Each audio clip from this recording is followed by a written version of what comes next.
개인적으로 올해 개봉을 기다렸던 공포영화 두 편이 있습니다. 둘 다 북미에서 일찌감치 화제였었고 썬댄스 영화제에서 상영했었다는 공통점을 가졌습니다.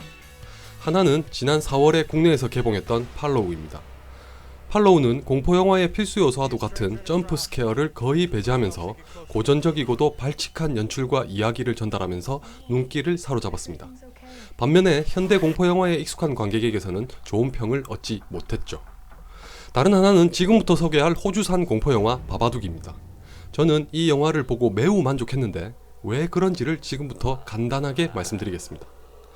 배우 출신이면서 감독으로도 활동하고 있는 제니퍼 켄트의 바바둑은 편모 가정의 어머니와 자녀가 아버지의 부재라는 환경으로 인해 알게 모르게 받고 있는 스트레스와 불안, 그리고 고민 등을 공포영화로 풀어내면서 대대적인 호평을 받았습니다. 제가 편모 가정에서 자란 사람이기 때문인지 바바둑을 보면서 제니퍼 켄트 감독의 섬세하고도 진정성 어린 이야기와 연출에 감탄했습니다. 사실 저는 자극일변도의 공포영화보다는 바바둑처럼 감수성 짙은 주제를 장르적으로 녹인 공포영화를 좋아합니다. 예를 들어서 여고생들의 복잡하고 미묘한 심리를 다뤘던 여고괴담과 비극이 낳은 공포를 서정미로 품었던 기담, 그리고 맹목적인 믿음과 집착이 인간을 어떻게까지 변화시키는지를 보여준 불신지옥 등이 그런 공포영화에 속합니다. 이 세 편의 공포영화를 재미있게 보신 분들이라면 분명 바바둑도 만족하실 거라고 확신합니다. 영화는 주인공인 아멜리아가 악몽을 꾸는 것으로 시작합니다. 여기서부터 몇 분이 바바둑에서 굉장히 중요한 부분이니까 반드시 유심히 보셔야 합니다. 아멜리아는 아들인 샘이 찾아와서 악몽에서 깨는데 샘 역시 정확히 무엇인진 알 수 없으나 악몽을 꿨다고 합니다. 잠에서 깬 아멜리아는 샘에게 동화를 읽어줍니다. 이야기를 듣던 샘은 정말 늑대가 죽은 것인지 재차 확인하고 만약 괴물이 나타난다면 자신이 머리를 쳐서 죽이겠다고 말합니다. 설상가상 실제로 괴물이 나타날 때를 대비해 무기까지 만들죠. 아멜리아의 악몽 같은 경우는 출산하러 병원에 가던 중에 당했던 사고였습니다. 다행히 아들은 무사했으나 이 사고로 인해 남편은 죽고 혼자 샘을 키우고 있습니다. 이것을 염두에 두시고 보신다면 바바둑에서 보여지는 공포의 실체와 근원이 무엇인지 어렵지 않게 짐작하실 수 있으실 겁니다. 즉, 이 짧은 몇 분 동안 제니퍼 켄트 감독은 어머니인 아멜리아와 아들인 샘 모두가 남편이자 아버지인 존재의 부재로부터 심리적인 영향을 받고 있다는 걸 보여주는 것이었습니다. 지금 보고 계시는 장면이 결정적입니다. 샘이 아멜리아에게 딱 붙어서 목을 조르고 이를 갈면서 잠들었습니다.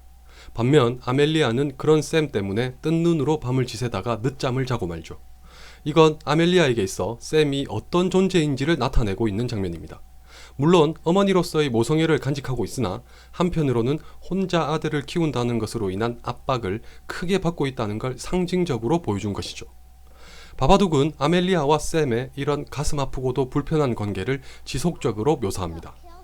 마트에서 만난 여자는 샘에게 아버지가 없다는 것을 듣고 당황하면서 쓸데없는 말과 값싼 동정심을 늘어놓고 늘 샘과 딸의 생일 파티를 함께 열었던 아멜리아의 동생은 이제 따로 하겠다는 통보를 합니다.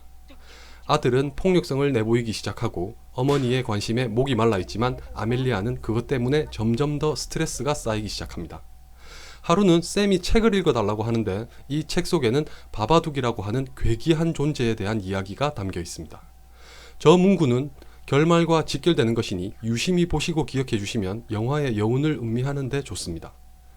오싹하고 기분 나쁜 책이라서 아멜리아는 곧장 숨기지만 머지않아 이 바바둑이라는 존재가 실제로 나타나기 시작합니다. 아멜리아는 샘이 바바둑을 봤다는 말을 무시하지만 곧 자신도 그걸 보게 됩니다. 아멜리아가 자위하고 있던 중에 바바둑을 봤다며 샘이 불쑥 들어오는 이 장면 같은 경우도 감독이 무엇을 말하고자 하는지를 잘 보여주고 있습니다.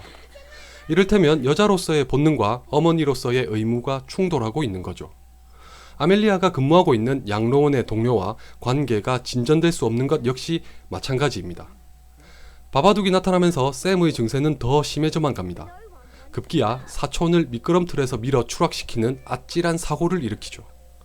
남편을 상실한 비극에서 몇 년이 지나도록 벗어나지 못하고 있는 아멜리아도 다를 게 없습니다. 그런 아멜리아를 지켜본 동생은 관객이 우려하던 것을 말로 토해내기도 하죠.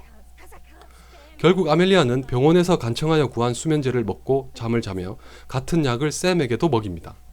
노골적으로 말하자면 불면증에 시달리는 자신을 위해서 아들에게 수면제를 먹여 재운 것이었습니다. 이 즈음에 아멜리아는 바바둑이 몸속으로 들어오는 환상을 보고 그 후부터 예전의 자신과는 다른 면을 보이며 샘을 가혹하게 대하기 시작합니다. 여기까지 들으시면 본능적으로 자식에 대한 궁극의 인간애를 지녔다고 여겨지는 어머니라는 존재를 모독한다고 받아들일 수도 있겠지만 제니퍼 켄트 감독의 의도는 결코 그것이 아닙니다. 비단 육아에서만이 아니라 우리 모두가 본능과 이성의 대립을 겪잖아요. 감독은 바로 그걸 말하고 싶었던 것입니다. 말씀드렸다시피 제가 편모 가정에서 자랐기 때문인지 바바둑은 그런 갈등을 굉장히 현실적으로 그려냈다고 생각합니다. 결말에 대해서 말씀드리자면 결정적인 스포일러니 주의하시고요. 아멜리아는 바바둑을 지하실에 가둡니다. 다시 말해서 죽이거나 없애는 게 아니라 자신의 집에서 함께 살아갑니다. 이게 뭘 뜻할까요? 영화 속에서 바바둑은 공포의 근원이자 실체인 동시에 남편을 잃은 아멜리아가 간직하고 있는 죄책감, 슬픔, 원망, 분노, 고통 등의 복잡 다단한 감정을 형상화시킨 것이기도 합니다. 그러니까 이 결말은 이상과 같은 감정 또는 기억을 애써 부정하려 해서는 안 되고 없애는 것도 불가능하다는 걸 받아들이라고 권합니다.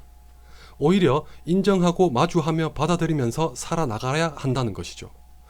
동생과 나누던 대화에서 아멜리아가 자신은 죽은 남편의 이름조차 언급하지 않는데 왜 불편하냐고 물었던 것을 상기하면 감독의 메시지는 더 명백해지죠.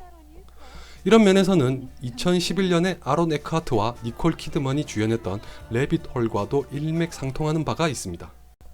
바바둑의 결말은 종국의 모성애의 위대함을 강조하지만 비단 지금 어머니인 사람에게만 해당하는 위로나 응원을 담은 것은 아닙니다. 제가 그렇듯이 여러분도 남에게 쉬이 털어놓을 수 없는 비극과 고통 또는 상처를 간직하고 계실 것 같습니다. 잊으려고 발버둥을 치지만 그럴수록 더 벗어날 수 없다는 것도 경험하셨겠죠. 바바둑이 보여준 것처럼 구태여 부정하고 외면하거나 망각하려 들지 마세요. 건방진 얘기지만 그것을 끌어안고 가슴에 품으면서 살아가는 게 바로 우리의 삶입니다. 그렇게 우리는 하나둘씩 뭔가를 배우면서 성장하죠. 아픈 만큼 성숙해진다는 말도 있잖아요. 바바둑은 끝내 우리나라에서 개봉하지 않고 VOD로 직행했습니다. 보고 나서 이게 너무 안타까운 나머지 지금 보고 계시는 영상을 만들어 보기로 결심했습니다. 많이 늦어서 기다리느라 목이 빠질 뻔했지만 좋은 영화를 수입해 준 것에 대해 감사드립니다. 여러분도 꼭 유료로 다운로드하여 감상해 보셨으면 합니다. 성인이라면 자신의 이야기를, 미성년자라면 부모님의 심정을 이해하는 계기가 될 것 같네요.